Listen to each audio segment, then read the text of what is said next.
막내야, 이건 형들이 주는 마지막 적선이다. 너는 평생 이 돌이나 파먹고 살아라. 아버지가 돌아가시고 남겨진 유산 상속날 형님들은 강남 빌딩과 현금 수십억을 챙기며 제 얼굴에 누런 서류 봉투 하나를 집어 던졌습니다. 그들이 웃으며 던져준 건 풀 한 폭이 자라지 않는 강원도 산골의 쓸모없는 자갈밭이었습니다. 하지만 그들은 꿈에도 몰랐습니다. 그들이 쓰레기라며 침뱉고 버린 그 땅이 10년 뒤 대한민국 지도를 바꿀 신도시 개발의 유일한 출입구가 될 줄은.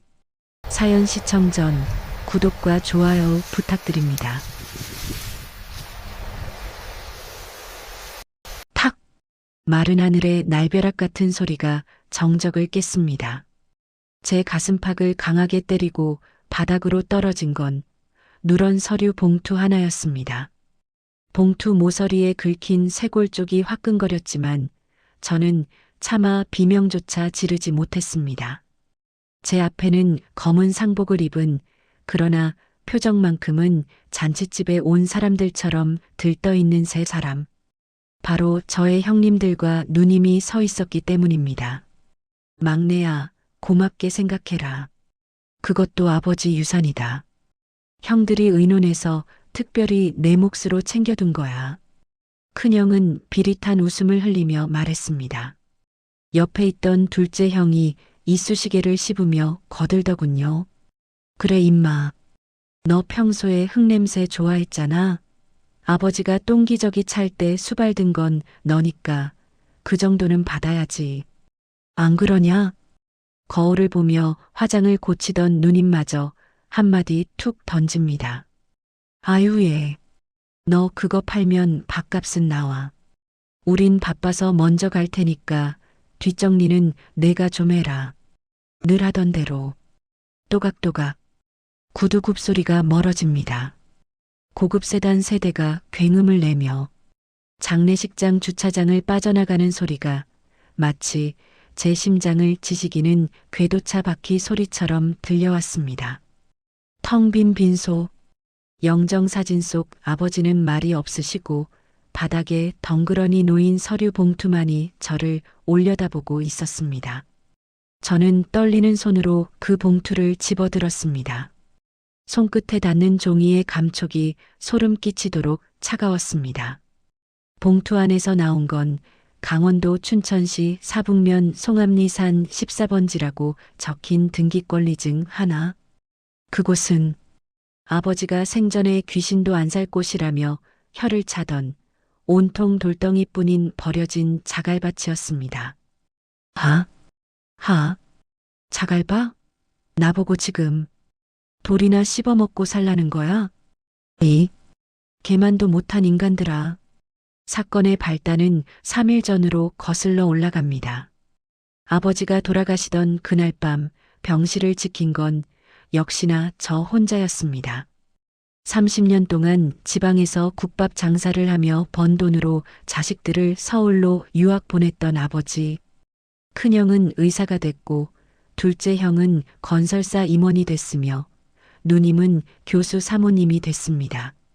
하지만 아버지가 뇌졸중으로 쓰러지시자 그 잘난 자식들은 코빼기도 비치지 않았습니다.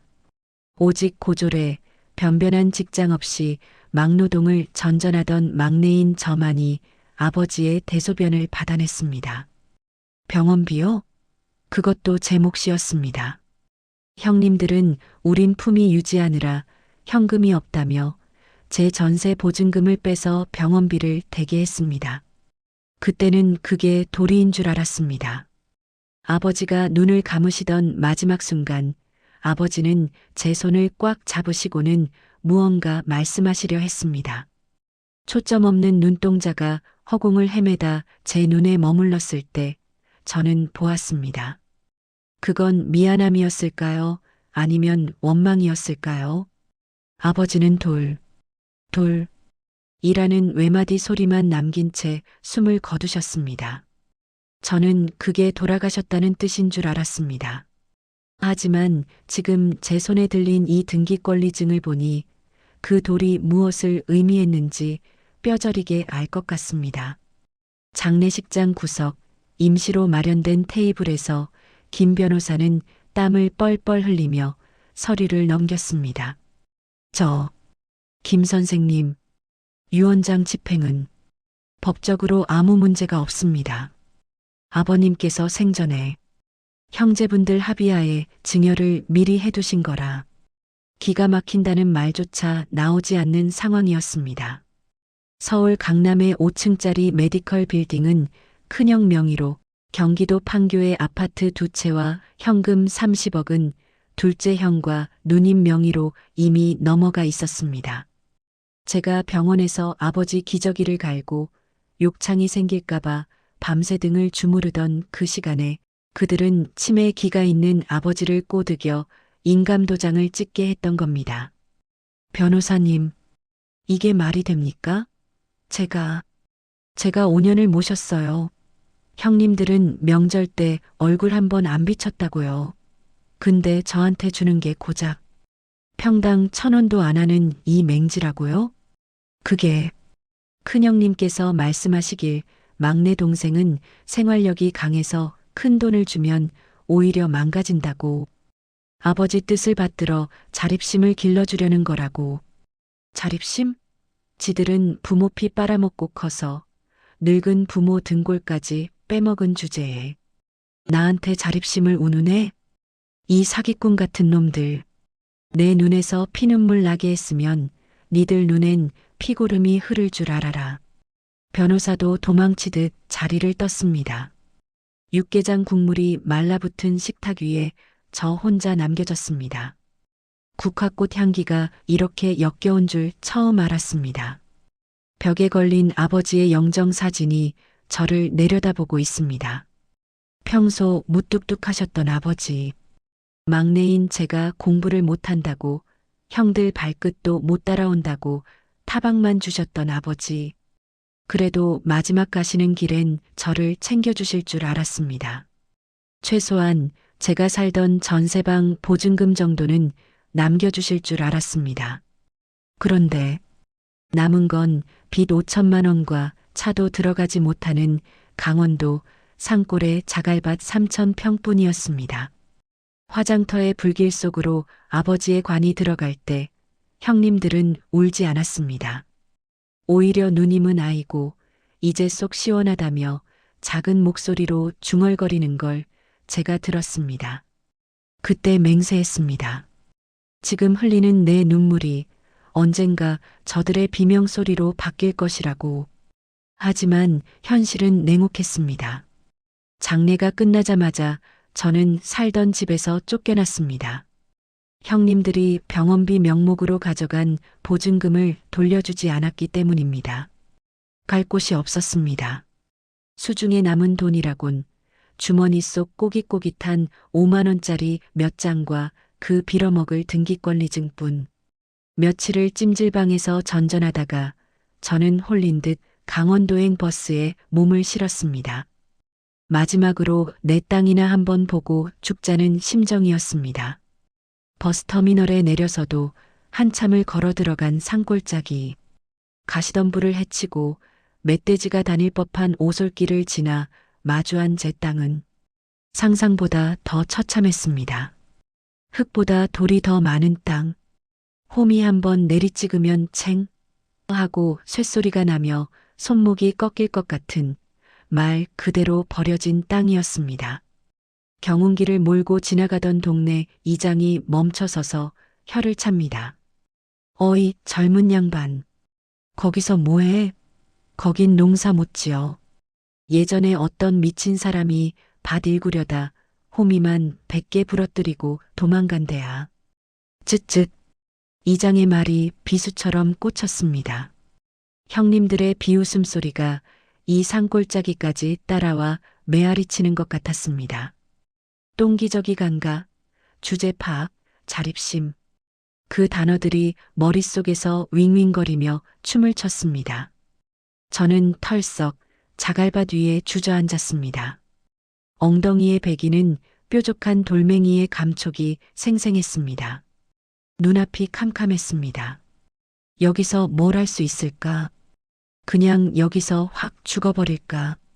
그때였습니다. 무심코 집어든 주먹만한 돌멩이 하나. 이끼가 잔뜩 낀 그 돌멩이를 화가 나서 바위에 내리치려던 순간 돌이 쪼개지며 그 안쪽 면이 햇빛을 받아 반짝였습니다. 아니, 그건 보석이 아니었습니다. 그저 흔해 빠진 석영 조각이 섞인 돌이었을 겁니다. 하지만 그 순간 제 눈에는 그 반짝임이 마치 아버지의 눈물처럼 혹은 저를 향한 윙크처럼 보였습니다. 이상한 오기가 발동했습니다. 가슴 깊은 곳, 명치 끝에서부터 뜨거운 덩어리가 울컥 치솟았습니다. 그래, 형님들은 이 땅을 쓰레기라고 버렸지? 이장 영감탱이도 농사 못 짓는 땅이라고 비웃었고, 좋아, 아주 좋아. 내가 보여주지. 이 돌덩이들이 어떻게 변하는지 내가 내 손으로 증명해 보이고 말겠어. 저는 주머니에서 장례식장에서 챙겨온 소주 한 병을 꺼내 그 메마른 자갈밭에 뿌렸습니다. 콸콸콸 쏟아지는 소주가 돌틈 사이로 스며들었습니다. 그리고 저는 근처 폐가에서 녹슨 호미 하나를 찾아와 다시 그 자리에 섰습니다. 해가 뉘엿뉘엿 넘어가며 붉은 노을이 사북면 송암리 자갈밭을 피처럼 물들이고 있었습니다. 그날부터였습니다. 제 인생을 건 그리고 형제들의 목줄을 죄게 될 10년의 전쟁이 시작된 것은 형, 누나, 잘 먹고 잘 살고 있어. 내 호미날이 시퍼렇게 설 때까지, 그때까지만 웃고 있어. 내가 이 돌들을 씹어 삼켜서라도 당신들이 사는 세상 다 부숴버리고 말 테니까. 투둑, 투두둑. 텐트 천장을 때리는 빗소리가 기관총 소리처럼 귓가를 때렸습니다. 강원도 춘천시 사북면 송암리 산 14번지. 제가 이곳에 둥지를 튼 첫날 밤은 하늘조차 저를 비웃는 듯 억수 같은 장대비가 쏟아졌습니다. 동대문 시장에서 급하게 사온 3만 원짜리 싸구려 텐트는 금방이라도 날아갈 듯 펄럭거렸고 바닥에서는 습한 냉기가 올라와 뼈마디를 쑤셔댔습니다. 몸을 웅크리고 누워있자니 서러움보다 추위가 먼저 뼛속을 파고들더군요. 가진 돈으로 중고 1톤 트럭 한 대와 텐트, 그리고 라면 몇 박스를 사고 나니 수중에 남은 돈은 거의 없었습니다. 브루스타 가스가 다 떨어져 생라면을 오독오독 씹어 먹는데 목구멍으로 넘어가는 건 면발이 아니라 모래알 같았습니다. 그 시각 휴대폰 너머 세상은 딴판이었습니다. 배터리가 간당간당한 휴대폰으로 접속한 SNS. 큰형의 프로필 사진이 바뀌어 있더군요. 개업 10주년 기념 하와이 가족여행. 사진 속 큰형과 형수는 하와이의 푸른 바다를 배경으로 샴페인 잔을 부딪히고 있었습니다. 누님도 질세라 백화점 VIP 라운지에서 찍은 커피 사진을 올려놓았더군요. 아버지를 보내드린 슬픔, 쇼핑으로 달래는 중. 해시태그 힐링 해시태그 효녀. 우득. 제 입안에서 생라면 조각이 아니라 어금니가 갈리는 소리가 났습니다. 효녀. 아버지가 돌아가신 지 일주일도 안 됐는데 하와이. 힐링. 화면 속 그들의 웃는 얼굴 위로 빗물이 뚝뚝 떨어졌습니다. 아니, 제 눈물이었는지도 모릅니다. 저는 휴대폰을 바닥에 내동댕이 쳤습니다. 그래, 웃어라. 실컷 웃어. 지금 너희들이 마시는 그 샴페인, 내 피고름 짜낸 돈이라는 거 내가 잊게 해줄까? 천만에. 다음 날 새벽 동이 트자마자 저는 작업복으로 갈아입고 밖으로 나갔습니다. 비개인 자갈밭은 더욱 처참했습니다. 밤새 내린 비에 흙이 쓸려나가니 숨어있던 거대한 바위들이 흉측한 이빨을 드러내고 있었습니다. 마치 어디 한번 덤벼봐라고 조소하는 듯 했습니다. 챙? 챙? 호미질을 시작한 지 10분도 안 되어 손목이 시큰거렸습니다. 땅을 파는 게 아니라 돌을 캐내는 수준이었습니다. 호미날이 돌에 부딪힐 때마다 불꽃이 튀었고 그 진동은 어깨를 타고 머리끝까지 울렸습니다. 손바닥에는 금세 물집이 잡혔고 그 물집이 터져 피가 맺히면 장갑이 쩍쩍 달라붙었습니다.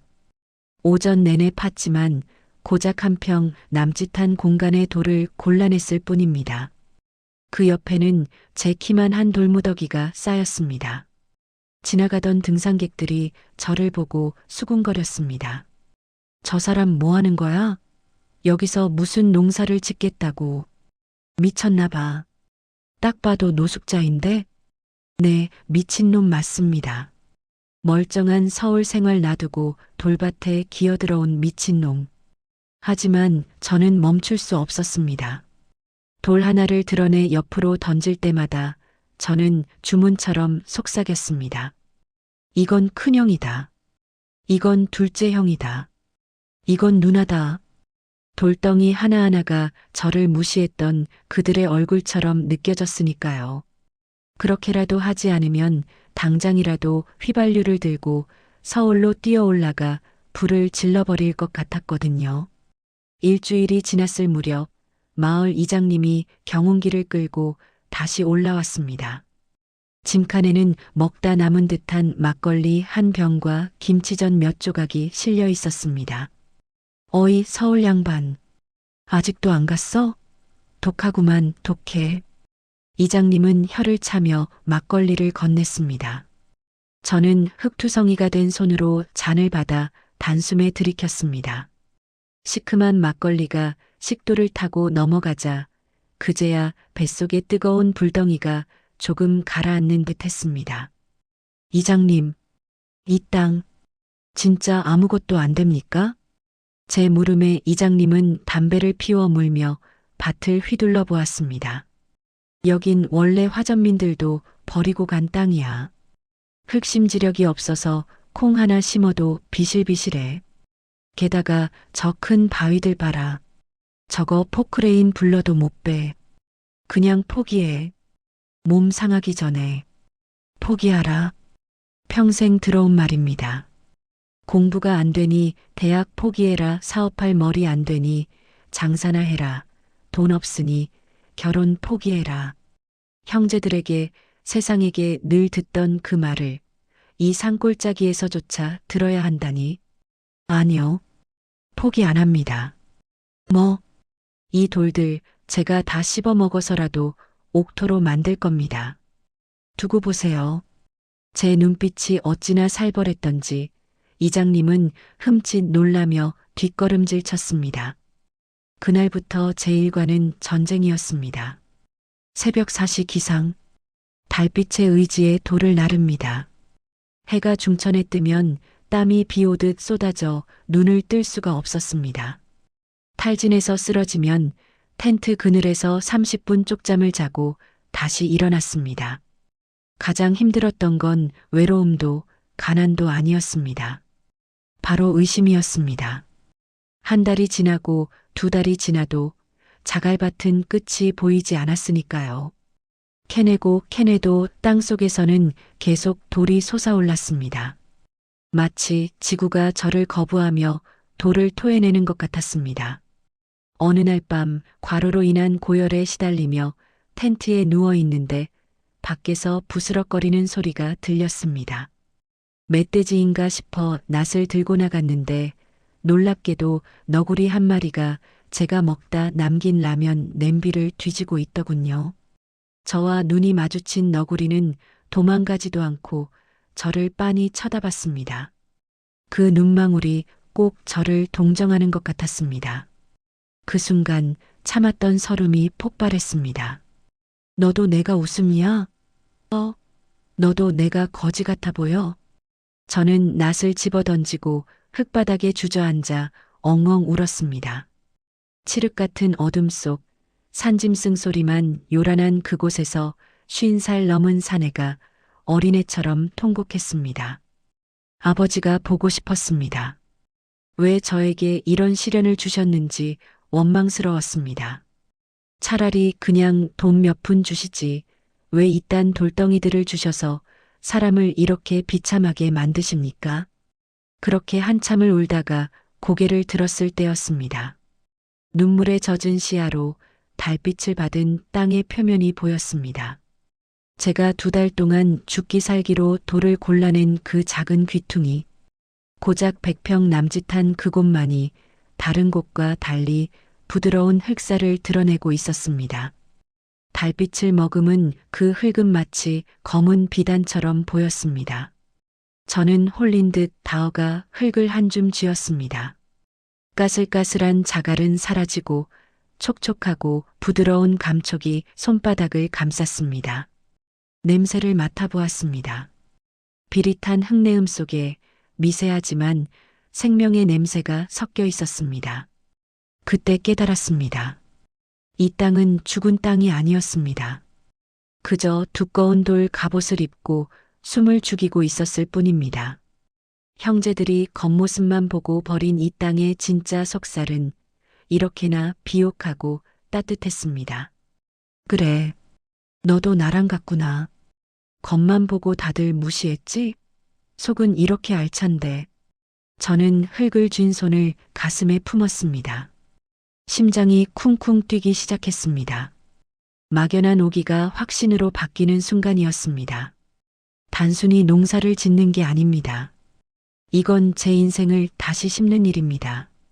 다음 날 저는 읍내로 나가 트럭을 몰고 종묘상으로 향했습니다. 주머니에는 마지막 남은 비상금 50만 원이 들어 있었습니다. 종묘상 주인이 물었습니다. 아저씨, 뭐 심으시게요? 요즘은 고추 모종이 잘 나가는데. 저는 고개를 저었습니다. 고추나 배추 같은 걸로는 안 됩니다. 형제들이 100년이 가도 따라오지 못할 그런 걸 심어야 합니다. 제 머릿속에는 이미 이 황무지를 뒤덮을 푸른 계획이 서 있었습니다. 사장님, 혹시 이 나무 묘목 구할 수 있습니까? 10년 뒤를 보고 심는 나무 말입니다. 예, 이 척박한 땅에요? 그건 관리가 까다로워서 전문가 아니면 다 죽이는데. 죽으면 다시 심죠 뭐. 제 목숨줄이랑 같이 묶어놓을 거니까 제일 튼튼한 놈들로 주십시오. 저는 트럭 짐칸에 묘목을 가득 싣고 다시 송암리로 돌아왔습니다. 덜컹거리는 트럭 백미러로 10년 후에 제 모습이 스쳐 지나갔습니다. 지금은 흙투성이 거짓골이지만 두고 보십시오. 이 나무들이 숲을 이루는 날, 형님들이 서 있는 그 높은 빌딩보다 제 땅의 나무들이 더 높게 자라 있을 테니까요. 그렇게 저는 자갈밭 한가운데 첫 삽을 떴습니다. 그것은 단순한 나무 심기가 아니었습니다. 제 복수의 칼날을 땅속 깊이 묻는 의식이었습니다. 하지만 저는 꿈에도 몰랐습니다. 제가 심은 이 나무들이 훗날 신도시 개발이라는 거대한 태풍의 눈이 되어 돌아올 줄은 말이죠. 그리고 그 냄새를 맡고 서울의 하이에나들이 다시 몰려올 것이라는 사실도요. 세월은 유수와 같다고 하던가요? 하지만 자갈밭에서의 시간은 흐르는 물이 아니라 깎아지르는 절벽을 맨손으로 기어오르는 것과 같았습니다. 하루가 1년 같았고 1년이 100년 같았습니다. 그렇게 10년이 흘렀습니다.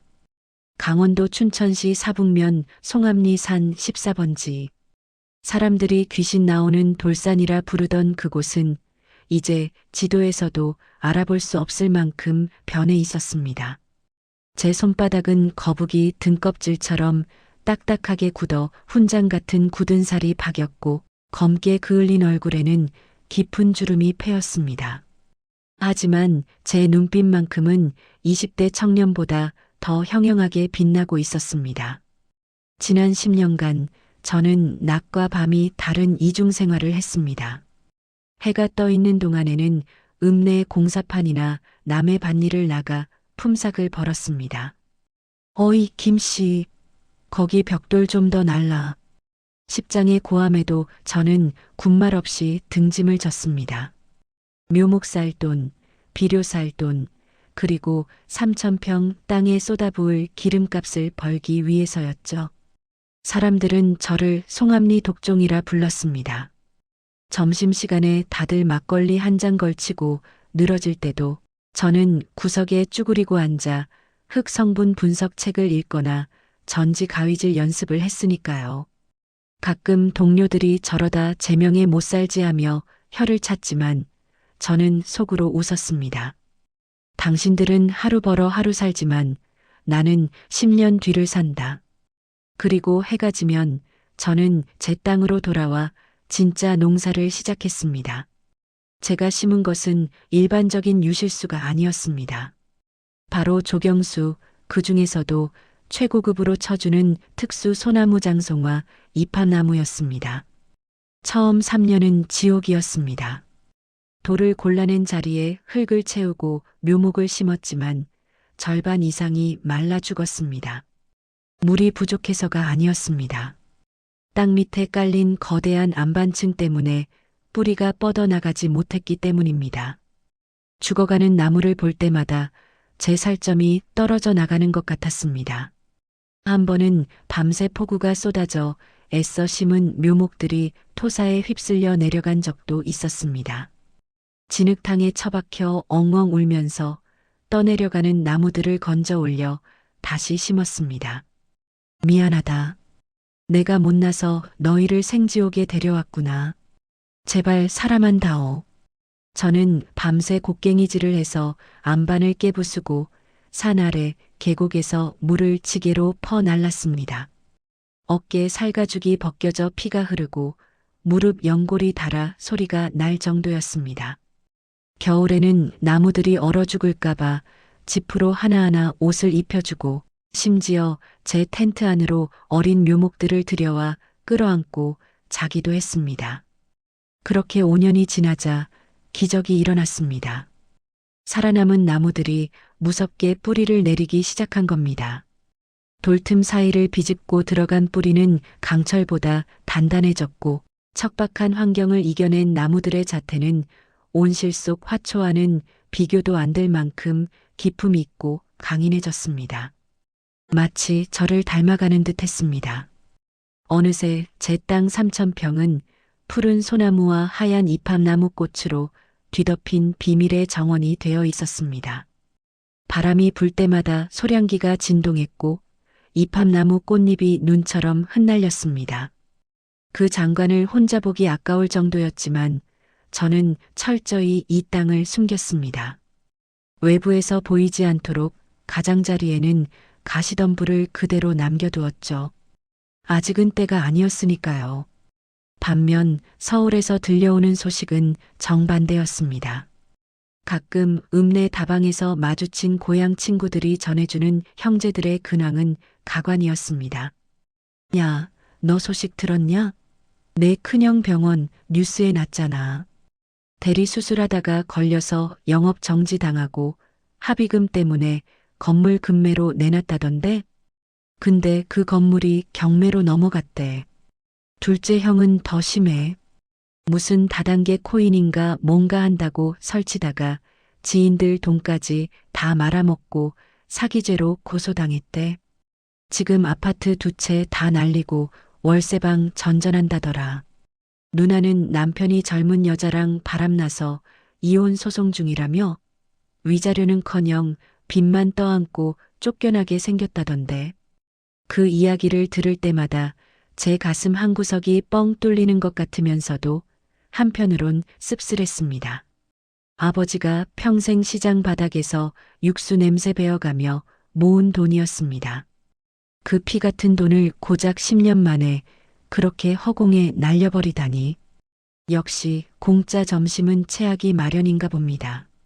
그들은 땅만 버린 게 아니라 아버지의 정신까지 버렸던 겁니다. 그리고 이제 그 대가를 혹독하게 치르고 있는 중이었죠. 그러던 어느 날 10년 만에 제 휴대폰이 울렸습니다. 저장되지 않은 번호. 하지만 저는 직감적으로 알 수 있었습니다. 이 징글징글한 느낌. 누구인지. 여보세요. 막내니? 나다, 둘째 형. 목소리가 잔뜩 쉬어 있었습니다. 술에 취한 건지 울다 지친 건지 갈라진 목소리. 예전에 그 거만하고 당당하던 톤은 온데간데였고 마치 쫓기는 짐승처럼 떨리고 있었습니다. 무슨 일이십니까? 저는 최대한 건조하게 물었습니다. 형이라는 호칭도 쓰지 않았습니다. 아니, 그냥 잘 지내나 해서. 너 아직 그 강원도 산골에 있냐? 밥은 먹고 살고? 걱정 마십시오. 돌 씹어먹고 잘 살고 있으니까. 아, 그래. 저기 막내야. 진짜 미안한데. 혹시 돈 좀 융통 안 되겠냐? 내가 지금 급한 불만 끄면 바로 갚을 수 있는데. 1,000만 원. 아니 500만 원이라도. 애들 학원비가 밀려서 헛웃음이 나왔습니다. 장례식장에서 너는 거지 근성 버려야 한다. 주제 파악해라며 훈계하던 그 입으로 지금 동생에게 구걸을 하고 있습니다. 그때 제게 던져준 자갈밭 등기 권리증이 떠올랐습니다. 형님, 10년 전에 저한테 그러셨죠. 자립심 기르라고. 형님도 이제 자립심 좀 기르세요. 그리고 2번 다시 전화하지 마쇼. 뚝. 저는 전화를 끊고 배터리를 분리해버렸습니다. 가슴이 쿵쾅거렸습니다. 통쾌할 줄 알았는데 손이 부들부들 떨렸습니다. 아직 제 안의 분노가 다 식지 않았나 봅니다. 한편으론 안도감이 들었습니다. 만약 제가 그때 그 돈을 받고 편하게 살았다면 저도 저 꼴이 되었을지 모릅니다. 저를 단단하게 만든 건 아이러니하게도 형제들이 준 가난과 모멸감이었습니다. 저는 밭으로 나가 가장 크고 굵은 소나무를 끌어안았습니다. 거칠거칠한 나무 껍질의 감촉이 저를 진정시켜 주었습니다. 그래, 너희들만 있으면 돼. 너희들은 날 배신 안 하니까. 나무들은 말이 없었지만 바람 소리로 대답해 주었습니다. 조금만 더 참으세요. 곧 우리의 시간이 옵니다. 라고요. 그런데 말입니다. 불행인지 다행인지 그 시간은 제가 예상했던 것보다 훨씬 더 거대하고 충격적인 모습으로 다가오고 있었습니다. 며칠 뒤부터 평생 사람 그림자도 보기 힘들었던 제 땅 주변이 시끄러워지기 시작했습니다. 처음엔 낯선 드론이 윙윙거리며 제 밭 위를 날아다녔습니다. 마치 거대한 파리떼처럼 윙윙거리는 소리가 신경을 긁어댔습니다. 그 다음엔 군청 조끼를 입은 공무원들이 측량 기계를 들고 와서 땅 경계를 재고 갔습니다. 제가 낫을 들고 뛰어나가 뭐 하는 거냐고 물어도 그냥 정기조사입니다. 지적 재조사 중입니다라며 얼버무리고 도망치듯 사라졌습니다. 그들의 눈빛에는 무언가 숨기는 기색이 역력했습니다.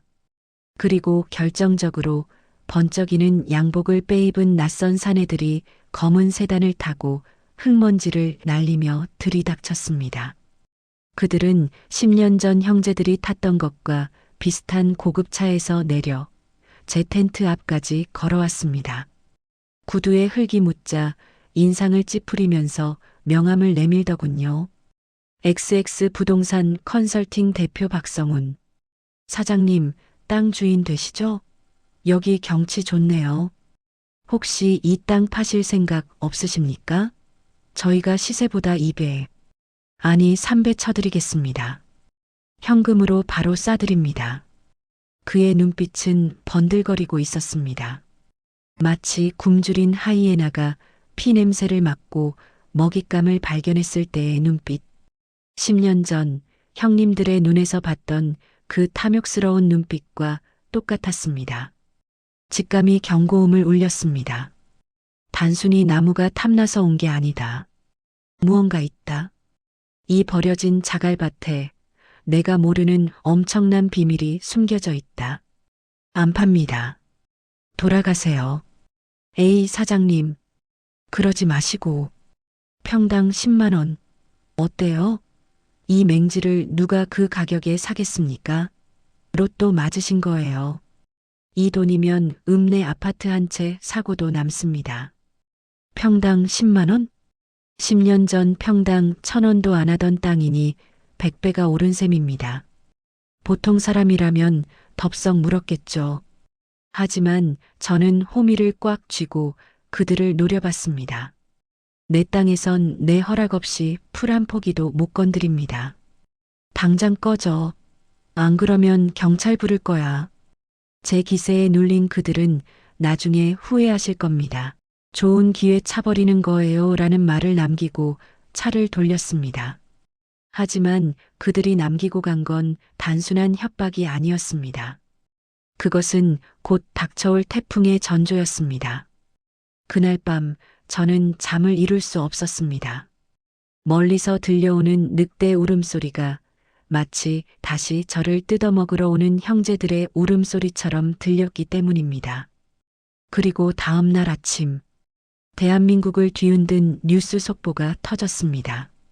제 10년의 땀방울이 100억의 금방울로 바뀌는 순간이었습니다. 다음 날 아침, 평소처럼 새벽 4시에 눈을 떴지만 무언가 이상했습니다. 산속의 아침은 원래 고요해야 하는데 멀리서 웅성거리는 소리와 차량 엔진 소리가 끊임없이 들려왔기 때문입니다. 불길한 예감에 라디오를 켰습니다. 지지직거리는 잡음 사이로 아나운서의 흥분된 목소리가 터져나왔습니다. 속보입니다. 정부가 수도권 과밀 해소를 위해 강원도 춘천 일대에 대규모 신도시를 건설한다고 정격 발표했습니다. 특히 이번 송암 신도시 지구는 친환경 생태 도시로 조성될 예정이며 심장이 쿵 하고 내려앉았습니다. 송암? 송암이라면 바로 여기 아닙니까? 핵심 개발 지역은 사북면 송암리 일대 100만 평으로 국토부는 오늘부터 해당 지역을 토지거래 허가 구역으로 지정하고 손에서 라디오가 미끄러져 떨어졌습니다. 멍하니 텐트 밖으로 기어나갔습니다. 눈앞에 펼쳐진 광경은 가관이었습니다.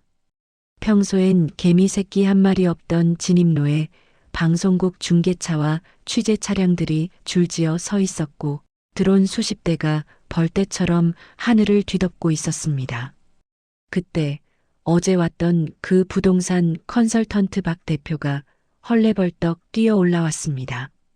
어제와는 달리 넥타이가 풀어 헤쳐진 채 땀 범벅이 된 모습이었습니다. 사장님, 제 말 좀 들어보세요. 어제 제가 평당 10만 원 불렀죠? 실수했습니다. 50만 원, 아니 100만 원. 지금 당장 계약서 씁시다. 현금 가방 가져왔습니다. 그가 칠 가방을 열어젖혔습니다. 5만 원권 돈뭉치가 가득했습니다. 하지만 제 귀에는 그 말이 들리지 않았습니다. 제 시선은 박 대표 뒤편 마을 입구에 걸리고 있는 거대한 현수막에 고정되어 있었으니까요. 경축, 송암지구 신도시 개발 확정, 진입로 예정지 산 14번지 일대, 산 14번지, 바로 제가 서 있는 이 땅, 형제들이 쓰레기라며 버렸던 제가 10년을 피땀으로 일군 바로 이 자갈밭이었습니다. 웃음이 터져 나왔습니다. 기쁨이라기보다는 기가 막혀서 나오는 헛웃음이었습니다. 이게 무슨 운명의 장난입니까? 알고 보니 제 땅은 신도시로 들어가는 유일한 입구, 즉 관문에 위치해 있었습니다. 이 땅을 거치지 않고는 신도시 공사, 차량조차 들어올 수 없는 그야말로 알박기 중의 알박기가 되어버린 것입니다. 게다가 제가 심어놓은 수천 그루의 특수 소나무와 이팝나무, 친환경 생태 도시, 제 땅의 나무들은 이제 단순한 조경수가 아니라 신도시의 랜드마크가 될 귀하신 몸들이었습니다. 사장님, 200만 원, 평당 200만 원 드릴게. 이 이상은 절대 안 돼. 박 대표가 제 바지가랑이를 잡고 늘어졌습니다. 평당 200만 원이면 3,000평이니까 60억입니다. 10년 전 가치가 300만 원도 안 되던 땅이 하룻밤새 2,000배가 뛴 겁니다. 하지만 저는 박 대표를 발로 툭 밀어냈습니다. 비키시오. 예. 아니, 사장님, 욕심이 너무 과하신 거 아닙니까? 욕심? 당신네들이 어제 나한테 10만 원 부를 때 이미 국토부 발표 알고 있었지? 미리 사서 떼돈 벌려고 했던 거잖아. 사기꾼 놈들. 저는 텐트 안으로 들어가 낡은 호미를 들고 나왔습니다. 그리고 박 대표 눈앞에 들이밀었습니다. 내 땅값은 내가 정해. 그리고 당신들한테는 100억을 줘도 안 팔아. 썩 꺼져. 박 대표가 욕설을 내뱉으며 물러간 뒤 저는 털썩 주저앉았습니다. 눈물이 왈칵 쏟아졌습니다. 지난 10년의 서름이 손가락질 받던 기억들이 주마등처럼 스쳐 지나갔습니다. 아버지, 보고 계십니까? 아버지가 말씀하신 돌이 정말 황금이 되어 돌아왔습니다. 저 해냈습니다. 형들이 버린 이 땅에서 제가 해냈다고요. 하지만 환희의 순간은 짧았습니다. 진짜 전쟁은 이제부터였으니까요. 돈 냄새를 맡은 건 부동산 업자들뿐만이 아니었습니다. 오후가 되자 10년 동안 연락 한 번 없던 그들이 나타났습니다. 부하 악마이너스. 고급 외제차는 아니지만 렌터카로 보이는 승합차 한 대가 흙먼지를 일으키며 제 땅 입구로 돌진해 왔습니다. 차 문이 열리고 내린 사람들. 많이 늙고 초라해졌지만 한눈에 알아볼 수 있었습니다. 큰형, 둘째 형, 그리고 누님. 10년 전 장례식장에서 저를 벌레 보듯 했던 그 얼굴들이었습니다. 큰형은 다 낡은 양복을 입고 있었고 둘째 형은 트레이닝복 차림, 누님은 짝퉁 명품 가방을 들고 있었습니다. 그들은 저를 보자마자 달려와 와락 껴안았습니다. 아이고, 내 동생 살아있었구나. 형이 얼마나 찾았는지 아냐? 막내야, 누나다 누나. 세상에 얼굴 탄 것 좀 봐. 고생 많이 했네. 야, 임마, 형한테 연락 좀 하지. 우리가 남이냐? 역겨운 연극이 시작되었습니다. 방금 전까지 흘렸던 감동의 눈물이 싹 마르고 가슴속에서 서늘한 냉기가 피어올랐습니다. 저는 그들의 팔을 거칠게 뿌리쳤습니다. 누구십니까? 제 차가운 반응에 형제들이 당황한 듯 서로 눈빛을 교환했습니다. 큰형이 헛기침하며 나섰습니다. 허흠, 막내야, 서운한 거 안다. 하지만 피는 물보다 진한 법 아니냐. 우리도 그동안 사정이 있어서. 사정? 하와이 가서 샴페인 터뜨릴 사정은 있고 동생한테 전화 한 통 할 사정은 없었나 보죠? 제 일침에 큰형 얼굴이 벌개졌습니다. 그러자 눈치 빠른 둘째 형이 본색을 드러냈습니다. 야, 말 길게 하지 말자.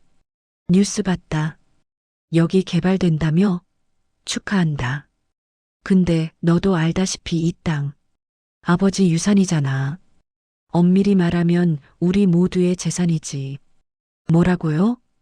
법적으로 말이야. 아버지가 돌아가실 때 너한테만 증여한 게 좀 절차상 문제가 있었던 것 같더라고. 아버지가 그때 치매기가 있으셨잖아. 우리가 변호사한테 알아봤는데 유류분 반환 청구 소송인가 뭔가 하면 다시 나눌 수 있다더라. 기가 막혀서 말이 안 나왔습니다. 자기들이 꼬드겨서 다른 재산 다 가져가고 쓸모없다고 저한테 떠넘길 땐 언제고 이제 와서 치매? 소송? 이 인간들은 정말 구제불능이구나. 누님이 옆에서 거들었습니다. 그래 얘. 너 혼자 이거 다 가져서 뭐하니? 우린 지금 당장 길거리에 나앉게 생겼어. 가족끼리 돕고 살아야지. 공평하게 4등분 하자. 응? 누나가 맛있는 거 사줄게. 4등분. 100억이면 25억씩. 그 돈이면 저들은 다시 떵떵거리며 살 수 있겠죠. 그리고 저는 또다시 호구 취급을 당할 테고. 저는 천천히 고개를 들어 형제들을 바라봤습니다. 제 눈빛이 얼마나 매서웠는지 그들이 움찔하며 뒤로 물러섰습니다. 4등분? 좋죠. 공평해야지. 형제들의 얼굴에 화색이 돌았습니다.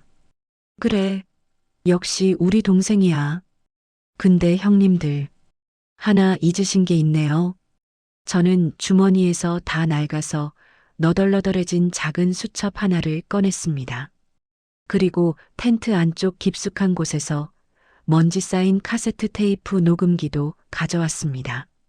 이게 뭔지 아십니까? 그게 뭔데? 아버지가 돌아가시기 전날 밤, 저한테 남기신 마지막 유언. 그리고 그날 병실에서 형님들이 아버지 협박해서 도장 찍게 만든 대화 내용. 여기 다 들어 있습니다. 형제들의 얼굴이 사색이 되었습니다. 특히 큰형은 입술을 파르르 떨더군요. 너, 설마 그걸 녹음. 치매 걸린 아버지를 협박해서 재산 빼돌린 거, 법적으로 사기랑 존속 협박인 거 아시죠? 게다가 아버지가 돌아가시기 직전 정신이 맑을 때 남기신 육성 유언장에는 이렇게 돼 있습니다. 내 모든 재산의 처분 권한은 끝까지 나를 지킨 막내에게 준다. 사실 녹음기에는 잡음만 가득했습니다. 수첩도 그냥 제 일기장이고요. 하지만 도둑이 제 발 저린다고 죄 지은 놈들은 이런 허풍에도 넘어가는 법이죠. 역시나 큰형이 털썩 무릎을 꿇었습니다. 막내야. 잘못했다. 형이 죽을 죄를 졌다. 제발 경찰에는 나 의사 면허 취소되면 진짜 끝이야. 누나도 잘못했어. 제발 봐줘. 방금 전까지 법대로 하자며 으르렁대던 인간들이 제 발밑에서 벌레처럼 기고 있었습니다. 그 모습을 보니 10년 묵은 체증이 내려가는 게 아니라 오히려 비참하고 서글퍼졌습니다. 이게 내 가족이라니. 돈 앞에서는 부모도 형제도 없는 이 짐승 같은 모습이. 다들 일어나세요. 내 땅 더러워지니까. 저는 싸늘하게 말하며 녹음기를 챙겼습니다. 그리고 4등분? 꿈도 꾸지 마쇼. 10원 한 장도 못 줍니다. 대신 저는 형제들을 향해 마지막 제안을 던졌습니다. 그들을 지옥에서 건져줄 동아줄일지 아니면 목을 맬 밧줄일지는 그들의 선택에 달린 제안을요. 제 밭에 있는 돌 10년 전 저처럼 맨손으로 다 골라내시면 그때 생각해 보겠습니다. 일당은 쳐드리죠. 돌을 골라내라고? 제 말에 형제들은 어안이 벙벙한 표정을 지었습니다. 마치 외계어라도 들은 사람처럼 눈만 껌뻑거리더군요. 저는 텐트 옆에 쌓아둔 손잡이가 반질반질해진 낡은 호미, 세자루와 흙투성이 목장갑을 그들 발치에 툭 던졌습니다. 싫으면 가세요. 강요 안 합니다. 대신 내일 아침 춘천경찰서 조사실에서 뵙게 되겠죠. 사기, 협박, 폭행. 죄목이 많아서 변호사비 꽤나 깨지실 텐데. 제 으름장에 형제들은 서로 눈치를 보더니 울며 겨자 먹기로 호미를 집어들었습니다. 장남 김성우는 내가 이 손으로 수천 명의 배를 가르고 메스를 잡던 사람인데 강남 성형외과 원장이 이런 막노동을 하며 투덜거렸고 누님 김지영은 아이씨 내 젤 네일아트 다 망가지겠네. 이거 압구정에서 20만 원 주고 한 건데 라며 신경질적으로 장갑을 꼈습니다. 차남 김성주는 말없이 바닥에 침을 퇴뱉더니 호미질을 시작했습니다. 눈빛이 살기가 가득했습니다. 그 꼴을 보니 헛웃음이 났지만 저는 팔짱을 끼고 그들을 감시했습니다. 10년 전 제가 흘렸던 피땀을 단 하루라도 맛보게 해주고 싶었으니까요. 하지만 제가 간과한 게 있었습니다. 사람은 고쳐 쓰는 게 아니라는 옛말, 그리고 궁지에 몰린 쥐는 고양이를 문다는 사실을요. 그들은 반성하는 척하며 뒤로는 제 숨통을 끊을 칼을 갈고 있었습니다. 그날 밤이었습니다. 형제들이 씩씩거리며 일을 마치고 돌아간 뒤 저는 텐트 안에서 고난 잠을 청하고 있었습니다. 스산한 바람 소리에 왠지 모를 한기가 느껴져 눈을 떴는데 텐트 밖이 대낮처럼 환했습니다. 그리고 매캐한 냄새, 타는 냄새였습니다. 불이야, 불. 본능적으로 뛰쳐나가 보니 제 보물 같은 소나무밭. 북쪽 귀퉁이에서 시뻘건 불길이 혀를 날름거리며 치솟고 있었습니다. 가슴이 철렁 내려앉았습니다. 나무들 사이로 검은 그림자 두 개가 황급히 산 아래로 도망치는 게 보였습니다. 어둠 속이었지만 체격이나 걸음걸이로 보아 영락없는 큰형 성훈과 둘째 형 성준이었습니다. 손에는 휘발유통으로 보이는 무언가가 들려 있었습니다. 이 미친놈들이. 저는 미친 듯이 소화기를 들고 뛰어갔습니다. 발이 꼬여 넘어지고 가시덤불에 얼굴이 긁혀도 아픈 줄 몰랐습니다. 안 돼, 안 돼. 미친 사람처럼 소화기를 뿌려대고 흙을 퍼서 불길을 덮었습니다.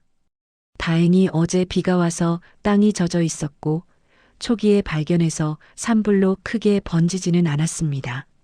하지만 제가 10년 전 묘목시장에서 가장 먼저 사와서 제 자식처럼 이름을 붙여주고 키웠던 1호 소나무를 비롯해 5그루가 검게 그을려 죽어버렸습니다.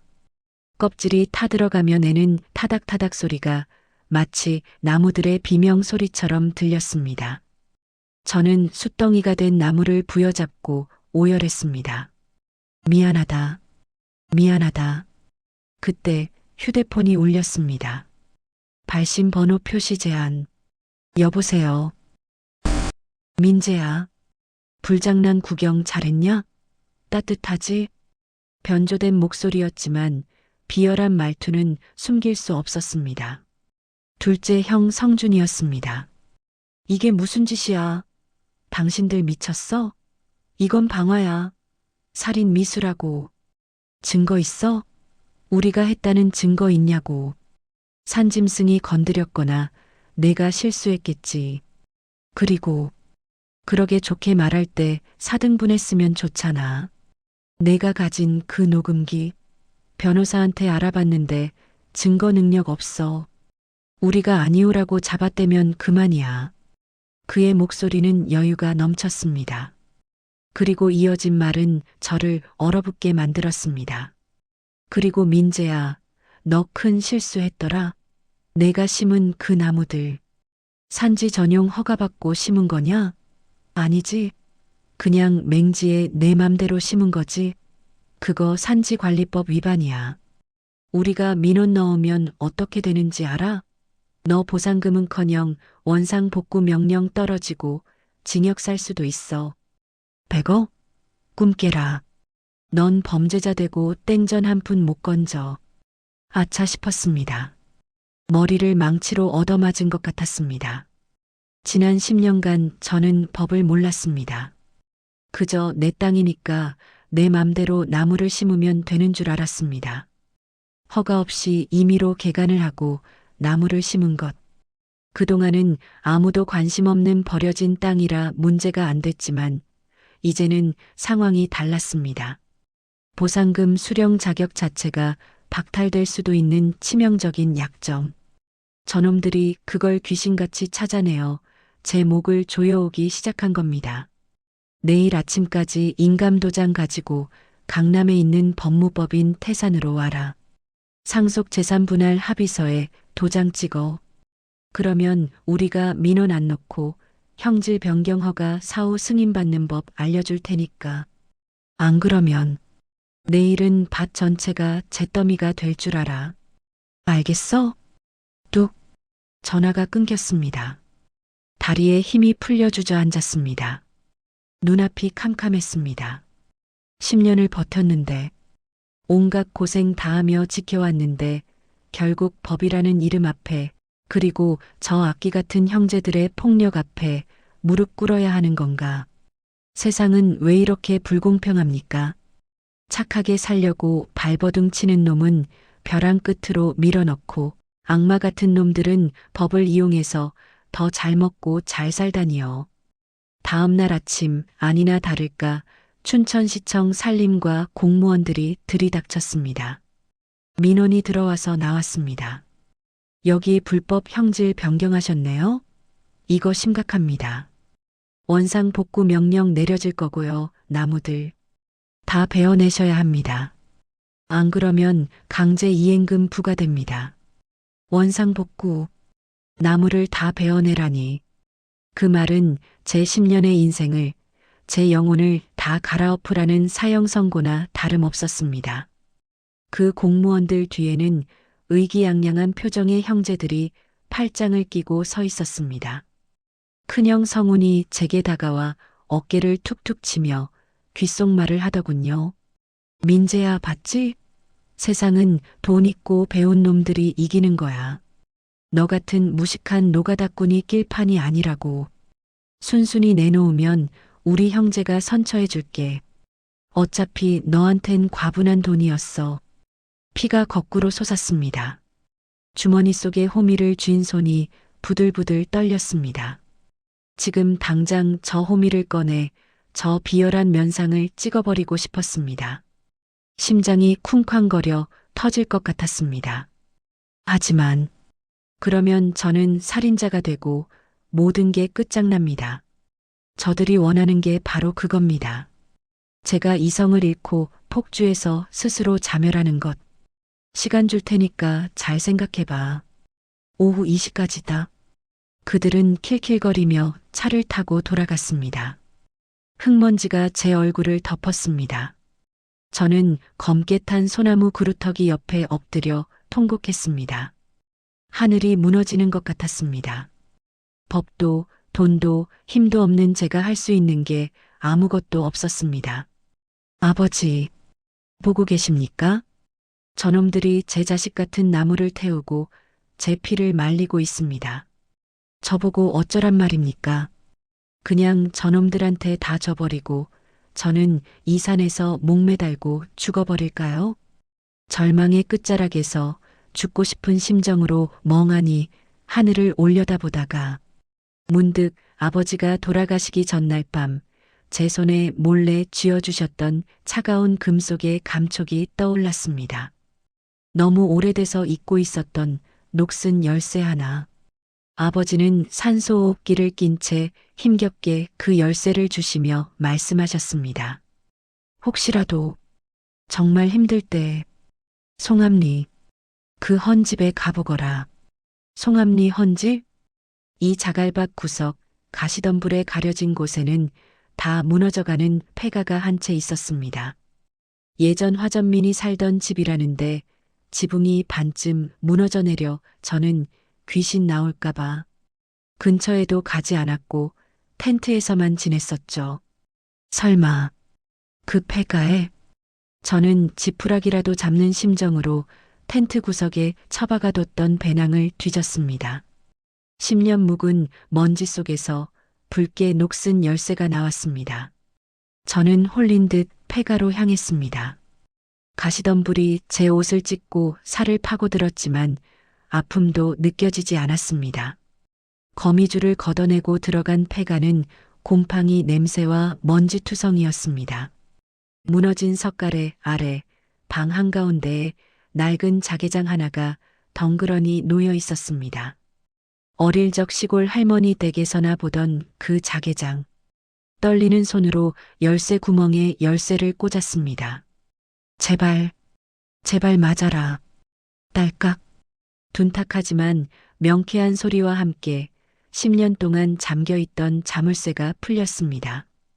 끼익 소리를 내며 문이 열리고 그 안에서 나온 건 보석도 현금 다발도 아니었습니다. 누렇게 변색된 서류 뭉치와 라벨조차 붙어있지 않은 비디오 테이프 하나였습니다. 먼저 서류를 펼쳐본 저는 숨이 멎는 것 같았습니다. 다리에 힘이 풀려 주저앉고 말았습니다. 그건 단순한 문서가 아니었습니다. 10년 전 형제들이 아버지를 속여 재산을 빼앗아 갈 때 작성했던 상속 포기 각서의 원본, 그리고 아버지가 정신이 온전할 때 공증까지 받아둔 유언 공정 증서였습니다. 내용을 읽어 내려가던 제 눈에서 뜨거운 눈물이 뚝뚝 떨어져 서류를 적셨습니다. 유언장 본인 김영수는 정신이 온전한 상태에서 남긴다. 장남 김성훈, 차남 김성준, 장녀 김지영은 부모를 기만하고 부양의 의무를 저버렸으므로 상속권 일체를 박탈한다. 본인의 모든 재산 처분 권한은 끝까지 나를 지킨 막내 김민재에게 상속하며 만약 형제들이 이를 침해하거나 소송을 제기할 경우 과거에 증여한 모든 재산에 대한 증여 계약도 효도, 불이행을 원인으로 파기하고 반환토록 한다. 이럴 수가. 아버지는 알고 계셨던 겁니다. 당신이 죽고 나면 형제들이 저를 괴롭히고 이 땅마저 빼앗으려 할 것을.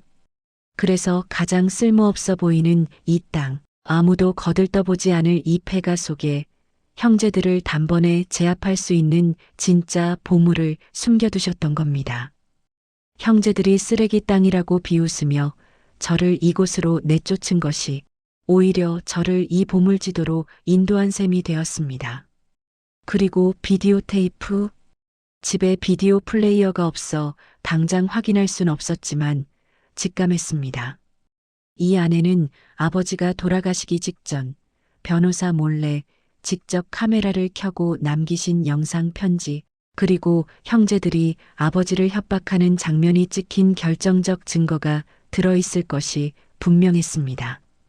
형제들이 녹음기, 증거 능력 없어 라고 비웃었죠?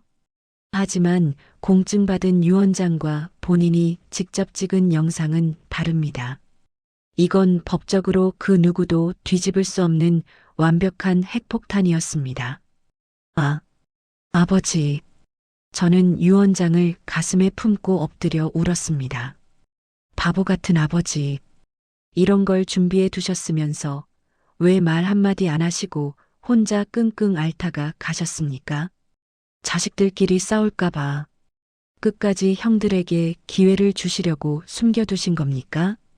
막내가 정말 죽을 만큼 힘들 때만 꺼내보라고. 울음이 그치자 제 눈빛이 변했습니다. 더 이상 두려움도 절망도 없었습니다. 입가에 서늘한 미소가 번졌습니다. 눈물이 말라붙은 자리에 소름 돋는 전율이 흘렀습니다. 형님들, 게임은 이제부터야. 당신들이 그토록 좋아하는 법? 그래, 어디 한번 법대로 해보자고. 누가 진짜 법의 심판을 받게 될지. 내 나무를 태운 데가, 내 10년을 모욕한 데가 뼈까지 발라서 갚아줄게. 저는 서류 뭉치를 품에 안고 일어섰습니다. 폐가 밖에서는 다시 거센 바람이 불어오고 있었고 먹구름이 몰려오고 있었습니다. 하지만 더 이상 춥지 않았습니다. 제 가슴 속에는 100억보다 더 뜨거운 아버지의 사랑과 복수의 칼날이 활활 불타오르고 있었으니까요. 다음 날 오후 2시, 형제들이 오라던 강남구 역삼동 법무법인 태산 사무실. 형제들은 샴페인이라도 터뜨릴 기세로 승리의 미소를 지으며 저를 기다리고 있었습니다. 하지만 그들이 꿈에도 모르는 게 있습니다. 제가 든 낡은 배낭 속에는 인감도장이 아니라 그들의 목숨줄을 끊어놓을 사형 집행장이 들어있다는 사실을요. 강남구 역삼동, 대한민국에서 제일 비싸다는 빌딩 20층. 법무법인 태산의 육중한 강화유리 문이 열렸습니다. 에어컨의 서늘하고 건조한 바람이 땀에 젖은 제 이마와 등줄기를 식혀주었습니다. 화려한 대리석 바닥은 거울처럼 반짝였고 은은한 클래식 음악이 흐르는 로비는 고급 호텔을 방불케 했습니다. 그 한가운데 놓인 최고급 이탈리아 가죽 소파. 거기에 제 형제들이 마치 이 로펌의 주인이라도 되는 양거만하게 다리를 꼬고 앉아 있었습니다. 오, 우리 막내 왔네. 생각보다 일찍 왔어? 도장은 챙겨왔고? 큰형 성훈이 저를 보자마자 입에 물고 있던 시가를 재떨이에 비벼 끄며 비릿하게 웃었습니다. 여전히 사람을 깔보는 그 눈빛. 옆에 있던 누님 지영은 제 허름한 작업복과 흙 묻은 등산화를 위아래로 훑어보더니 코를 쥐고 손부채질을 해댔습니다. 어머, 냄새야. 야, 너 들어오기 전에 흙이라도 좀 털고 오지 그랬니? 여기 카펫값이 얼만 줄 알아? 내가 평생 벌어도 못 살 페르시아산이야. 빨리 앉아. 변호사님 곧 들어오신다. 시간 없어. 둘째 형 성준이 탁자 위에 놓인 두툼한 서류 뭉치를 검지손가락으로 톡톡 쳤습니다. 상속 재산 분할 합의서. 그리고 그 옆에는 산지 전용 허가 위반 및 산림 훼손. 고발장 초안이 붉은색 글씨로 인쇄되어 협박용으로 놓여 있었습니다. 마치 좋은 말로 할 때 도장 찍어라. 안 그러면 넌 감방 간다라고 말하는 듯 했습니다. 저는 말없이 그들 맞은편 소파에 털썩 앉았습니다. 흙 묻은 바지가 뽀얀 가죽 소파에 닿자 지영이 기겁을 했지만 신경 쓰지 않았습니다. 그리고 낡은 배낭의 지퍼를 천천히 열었습니다. 지익. 고요한 사무실에 지퍼 열리는 소리가 날카롭게 울렸습니다.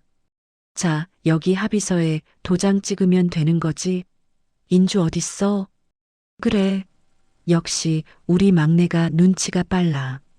고생한 거 아니까 걱정 마. 우리가 콩고물은 좀 챙겨줄게.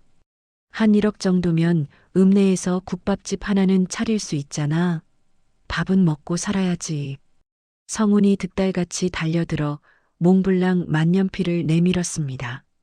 그 순간 저는 배낭에서 인감도장이 아닌 겉표지가 누렇게 변색된 서류 봉투 하나를 꺼내 대리석 탁자 위에 탁 하고 내려놓았습니다. 10년 묵은 먼지가 풀썩 일어나 형제들 쪽으로 날아갔습니다. 콜록. 이게 뭐야? 읽어봐. 당신들이 그렇게 좋아하고 맹신하는 법조문이니까. 아주 재밌을 거야. 성훈이 의아한 표정으로 미간을 찌푸리며 봉투를 열었습니다. 서류를 꺼내 첫 장을 읽어내려가는 그의 동공이 지진이라도 난 듯 흔들리기 시작했습니다. 종이를 쥔 손끝이 파르르 떨리더니 혈색 좋던 얼굴이 순식간에 백지장처럼 하얗게 질려갔습니다.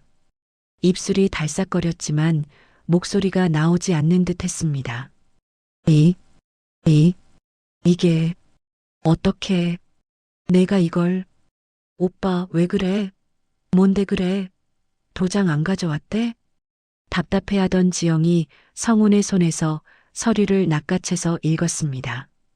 그리고 3초 뒤 그녀는 짧은 비명을 지르며 뜨거운 감자라도 만진 듯 서류를 바닥에 떨어뜨렸습니다. 바닥에 흩어진 서류의 제목이 선명하게 드러났습니다. 유언공정증서, 소재기 증명원 사기 및 존속유기치상 고소장, 부당이득 반환 및 증여 무효 청구 소송장. 이게 진짜일 리 없어. 아버지가 치매셨는데 이런 걸 남겼을 리가. 성준이 바닥을 기어가 서류를 주워들고는 덜덜 떨며 중얼거렸습니다. 변호사 불러서 공증 도장 확인해 보시든가. 날짜 봐라. 2014년 5월 12일. 당신들이 아버지 치매라고 속여서 강남 빌딩이랑 아파트명에 이전해 가기 딱 일주일 전이야. 그리고 뒤에 첨부된 거 보이지? 대학병원 정신건강의학과 진단서. 김영수 환자는 진압력과 인지 기능이 정상이며 매우 명료한 의식 상태임. 즉, 당신들이 아버지 치매 진단서 조작해서 재산 빼돌린 거. 명백한 사문서 위조이자 특경법상 사기라는 빼박 증거지. 저는 자리에서 일어나 천천히 그들을 내려다보았습니다. 10년 전 그들이 저를 내려다보며 비웃었던 그 시선 그대로 돌려주었습니다. 자, 이제 계산기 좀 두들겨 볼까? 이 유언장에 따르면 불효한 자식들의 상속권을 박탈하고 과거 증여도 무효로 한다고 되어 있어. 당신들이 가져간 강남 메디컬 빌딩, 판교 아파트 2채, 현금 30억. 전부 토해내야 돼. 거기에 지난 10년 동안 그 건물에서 나온 임대 수익, 아파트 전세금, 이자까지 합치면 어림잡아도 200억은 뱉어내셔야겠네. 지금 가진 거 다 팔아도 모자랄 텐데 어쩌나. 형제들은 입을 떡 벌린 채 아무 말도 못했습니다. 하지만 제 공격은 여기서 끝이 아니었습니다. 아, 참. 보너스가 더 있어. 어제 내 소나무 밭에 불 지른 거. 내가 CCTV 없는 산골이라고 방심했나 본데 요즘은 드론으로 다 찍히는 거 몰랐어? 특수방화제랑 재물 손괴죄 추가야. 성훈이 형, 의사 면허? 금고 이상 형 확정되면 면허 취소되는 거 알지? 성준이 형, 이미 사기죄로 집행유예 중이라며? 이번에 들어가면 실형 5년은 살겠다. 지영이 누나, 위자료 소송 중이라며? 재산 다 압류당하고 사기전과 생기면 누나야말로 위자료 한 푼 못 받고 빈털터리로 쫓겨나는 거야. 사무실 안에는 정막만이 감돌았습니다. 에어컨 돌아가는 소리조차 들리지 않을 만큼 숨막히는 침묵. 그 침묵을 깨고 쿵 소리가 났습니다. 다리에 힘이 풀린 둘째 형 성준이 바닥에 주저앉는 소리였습니다. 막내야. 민재야. 성준이 무릎으로 기어와 제 바지단을 잡고 매달렸습니다. 얼마나 떨었는지 바지가 젖어 들어올 정도였습니다. 눈물, 콧물 범벅이 된 얼굴은 10년 전에 그 기세등등하던 모습과는 딴판이었습니다. 살려줘. 형이 잘못했다. 내가 미쳐서 그랬어. 돈에 눈이 멀어서. 우리 애들 아직 어린데 아빠 간방 가면 어떡하니. 학원비도 없어서 쫓겨나게 생겼어. 제발 한 번만. 그러자 자존심 세기로 유명한 성훈도 도도하던 지영도 덩달아 털썩 무릎을 꿇었습니다. 민재야, 우리 가족이잖아. 응? 한 핏줄이잖아. 형이 지금 병원 망해서 빚쟁이들한테 쫓기고 있어. 너 이거 소송 걸면 형 자살해야 돼. 제발 살려주라. 누나가 미안해. 내가 미쳤었나 봐. 누나가 지금 당장 밭에 가서 돌 다 골라낼게. 손톱 다 빠져도 좋아. 제발 소송만은 취하해줘. 응? 가관이었습니다. 조금 전까지 저를 벌레 취급하며 감방 보내겠다고 협박하던 그 거만한 인간들은 온데간데 없고 제 앞에서 목숨을 구걸하는 짐승 3마리만 남았습니다. 10년 전 장례식장에서 제가 느꼈던 그 뼈를 깎는 비참함과 모멸감을 이제야 저들도 느끼나 봅니다. 저는 그들을 향해 싸늘하게 아주 차갑게 웃어주었습니다. 가족? 피는 물보다 진하다? 그걸 아는 사람들이 아버지를 요양병원 독방에 가두고 장례식장에서 춤을 춰? 막내 동생이 10년을 돌밭에서 구르며 텐트 생활할 때 전화 한 통을 안 해? 그리고 내 자식 같은 나무에 휘발유를 뿌려? 저는 성준의 손을 발로 툭 쳐냈습니다. 더러운 오물을 털어내듯이. 늦었어. 어제 내가 홈이 쥐어줄 때 그때가 마지막 기회였어.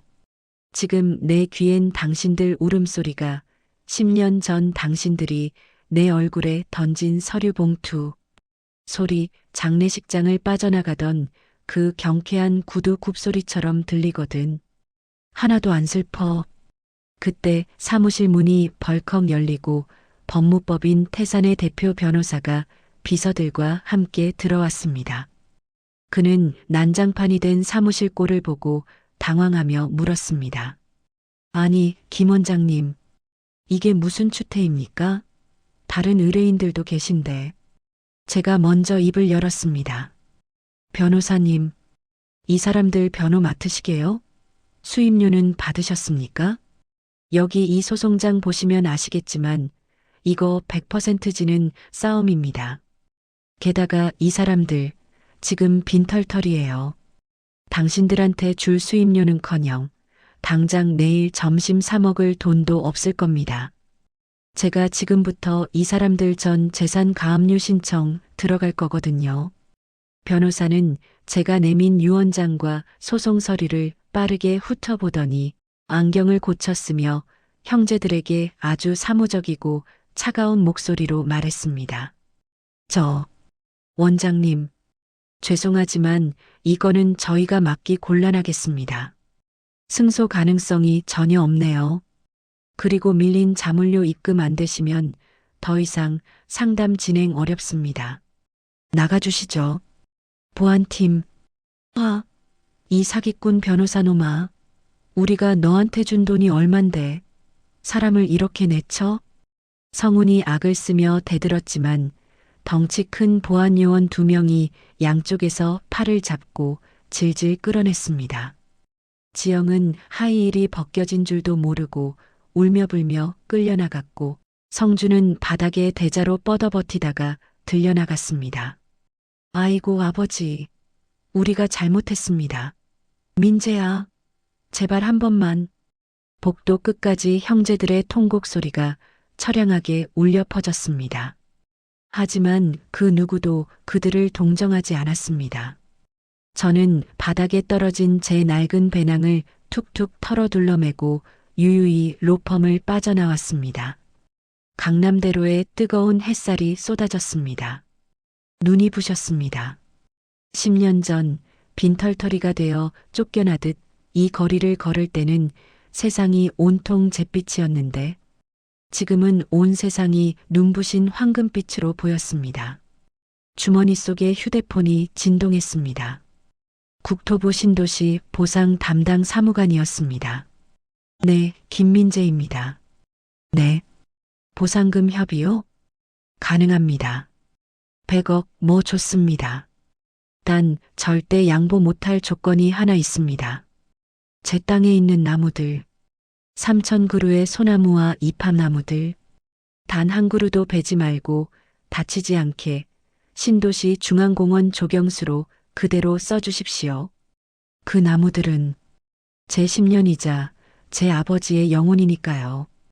이거 안 들어주시면 알박기 계속합니다. 아, 네. 당연하죠. 선생님께서 가꾸신 나무들이 워낙 훌륭해서 저희도 랜드마크로 활용할 계획이었습니다. 감사합니다. 전화를 끊고 하늘을 올려다보았습니다. 빌딩 숲 사이로 파란 하늘이 보였습니다. 아버지의 얼굴이 뭉게구름 속에 어른거리는 것 같았습니다. 아버지, 보셨죠? 못난 막내가 해냈습니다. 형님들 죄값 제가 톡톡히 치르게 했습니다. 이제 억울해하지 마시고 푹 쉬세요. 저 거머리들은 제가 다 떼어냈으니까. 하지만 승리의 짜릿한 기쁨 뒤로 묘한 허전함이 밀려왔습니다. 복수는 끝났는데 통장은 곧 100억으로 채워질 텐데 왜 가슴 한구석은 이렇게 시린 걸까요? 아마도 이제 정말 저는 천의 고아가 되었기 때문일 겁니다. 가족이라는 이름의 족쇄를 끊어냈지만 동시에 제가 돌아갈 혹은 저를 반겨줄 혈육이라는 울타리도 완전히 사라져버렸으니까요. 이제 저는 어디로 가야 할까요? 다시 그 자갈밭, 아니 이제는 신도시의 심장이 될 그 땅으로 돌아가야겠죠. 거기엔 아직 저를 기다리는 말없는 내 가족, 나무들이 있으니까요. 치잉 마이너스. 잘 달궈진 숯불 석쇠 위에서 마블링이 눈꽃처럼 핀 최상급 한우 갈비살이 노릇하게 익어가는 소리. 고소하고 기름진 냄새가 코끝을 자극하며 식욕을 당길 법도 한데 저는 젓가락을 든 채 멍하니 창밖만 바라보고 있었습니다. 이곳은 송암 신도시가 한눈에 내려다 보이는 고급 한정식 집의 VIP룸. 1인분에 15만 원이나 하는 코스 요리를 시켜놓고 정작 주인인 저는 물만 들이켜고 있었습니다. 통유리 너머로 보이는 풍경은 불과 1년 전만 해도 상상조차 할 수 없었던 모습으로 변해 있었습니다. 제가 텐트를 치고 밤새 너구리와 싸우며 라면을 끓여 먹던 그 자갈밭. 그 자리엔 이제 웅장한 대리석 입간판이 세워져 있었습니다. 송암 에코시티 중앙공원 마이너스 시민의 숲. 제가 피땀 흘려 심고 가꾼 3,000그루의 소나무와 이팝나무 숲 사이로 예쁜 산책로가 구불구불 이어져 있고 알록달록한 등산복을 입은 사람들이 그 길을 걸으며 웃음꽃을 피우고 있었습니다. 유모차를 끄는 젊은 엄마, 지팡이를 짚은 노부부, 뛰어다니는 아이들. 그 평화롭고 아름다운 풍경 아래 한 남자의 처절했던 10년. 세월과 뼛속까지 시렸던 외로움이 걸음처럼 묻혀 있다는 것을 저 사람들은 알까요? 사장님, 고기 너무 익으면 질겨져요. 지금 드셔야 맛있는데. 한복을 곱게 차려입은 종업원이 안타깝다는 듯 고기를 제 앞접시에 놓아주었습니다. 정신을 차리고 고기 한 점을 입에 넣었습니다. 씹을 것도 없이 부드럽게 녹아내리는 육즙. 10년 전 장례식장에서 쫓겨나 편의점 구석에서 눈물 젖은 생라면을 씹어먹던 때와는 비교도 안 될 천상의 맛이었지만 목구멍으로 넘기는 느낌은 여전히 모래알처럼 까슬했습니다. 아마도 넓은 6인용 식탁의 맞은편 자리가 텅 비어있기 때문일 겁니다. 고기를 씹으며 잊으려 애썼던 형제들의 소식을 떠올려 봅니다. 변호사를 통해 들려온 그들의 근황은 인과응보라는 사자성어가 무색할 만큼 처참했습니다. 큰형 성우는 결국 사기죄와 의료법 위반으로 의사 면허가 취소되었습니다. 강남 병원장이라는 허울 좋은 타이틀은 산산조각 났고 빚쟁이들을 피해 야반도주 하다시피 지방으로 내려갔다고 합니다. 들리는 소문엔 어느 시골 요양병원에서 사무장 눈치나 보며 월급쟁이 당직 의사로 근근히 살아간다더군요. 그토록 혐오하던 월급쟁이 생활을 칠순이 다 된 나이에 시작하게 된 셈입니다. 둘째 형 성준의 몰락은 더 비참합니다.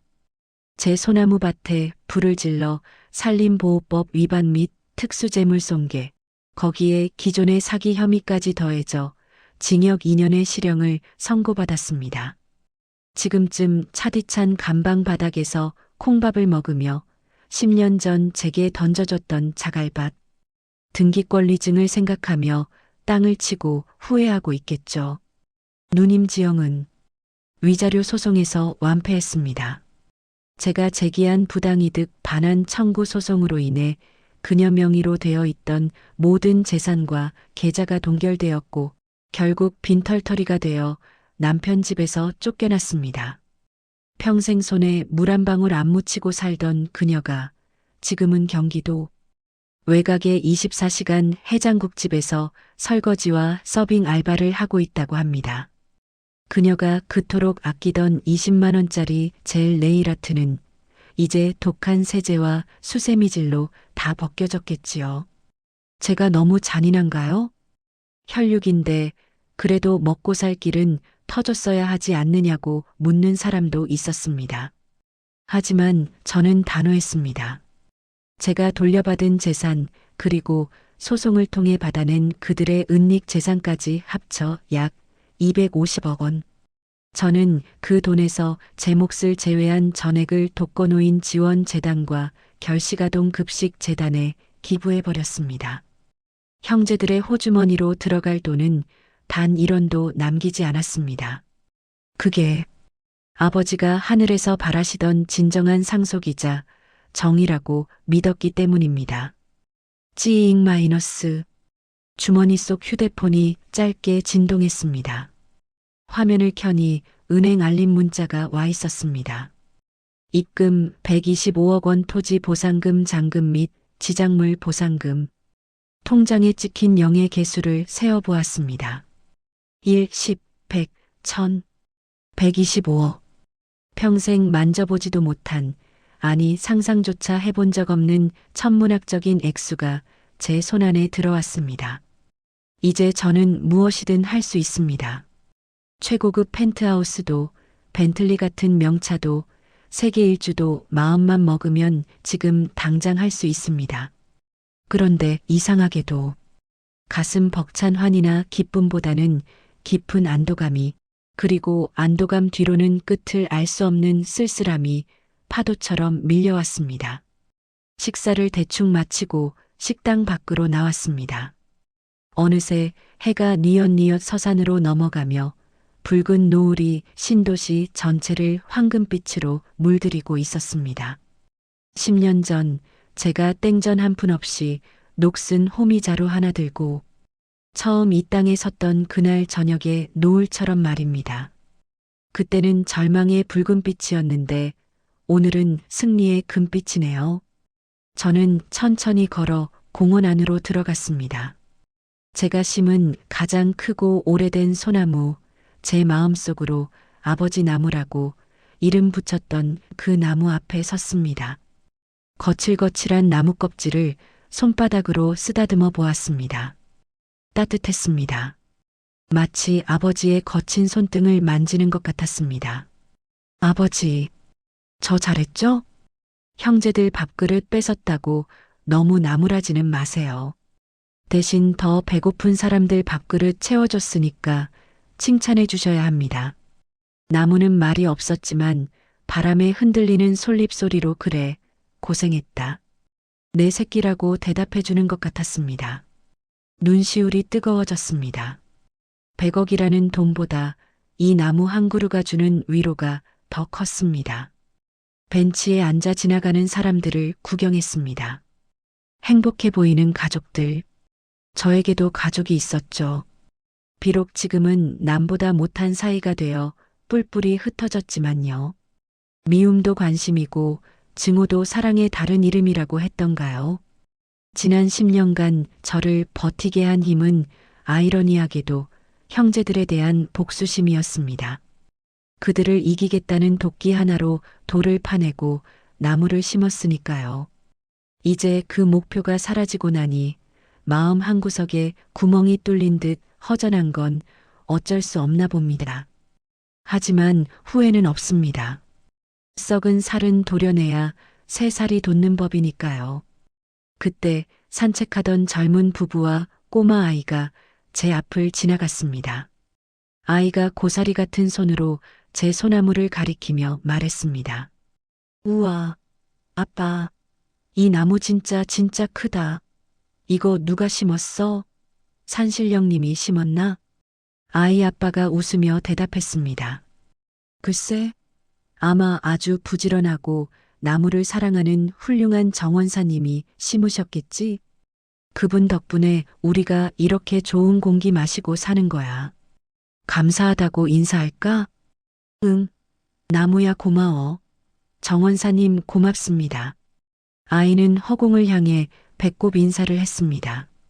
그 모습을 보는 순간 가슴속 깊은 곳에 응어리져 있던 차가운 얼음 덩어리가 봄눈 녹듯 사르르 녹아내리는 기분이 들었습니다.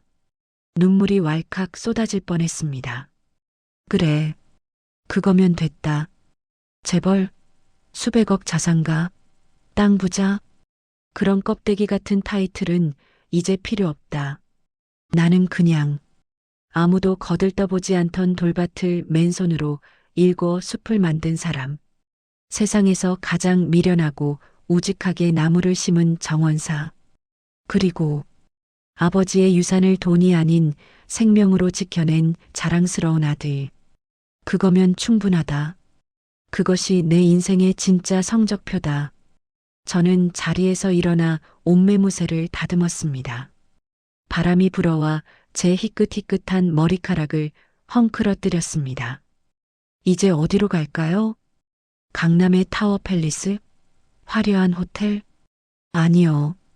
그런 곳은 제 자리가 아닙니다. 다시 어딘가 조용한 시골, 흙냄새 나는 곳으로 가서 작은 텃밭이나 일구며 살까 합니다. 상추도 심고 고추도 심고 가끔은 막걸리 한 잔 걸치면서 호미질이나 하면서 땀 흘리는 삶. 그게 제 팔자고 그게 제일 마음 편하니까요. 물론 이번에는 돌밭 말고 흙이 부드러운 좋은 땅을 살 겁니다. 돈은 많으니까요. 웃음. 멀리서 까치 한 마리가 날아올라 아버지 나무 꼭대기에 앉았습니다. 깡 마이너스 깡 마이너스. 반가운 손님이 오려나 봅니다. 저는 허공을 향해, 아니 어쩌면 어딘가에서 이 노을을 보고 있을 제 못난 형제들을 향해 마지막 작별 인사를 던졌습니다. 형, 누나. 거기선 돌 말고 따뜻한 밥 꼭 챙겨 먹어. 그리고 다신 보지 말자. 나는 이제 복수도 원망도 없는 진짜 내 인생 살러 가니까. 저녁 노을 속으로 제 긴 그림자가 자갈밭. 아니, 이제는 푸른 숲이 된 공원 위로 길게 드리워졌습니다. 발걸음이 지난 60년 인생 중 그 어느 때보다 가볍고 경쾌했습니다. 제 등 뒤로 소나무 숲이 웅장한 파도 소리를 내며 저를 배웅해주고 있었습니다.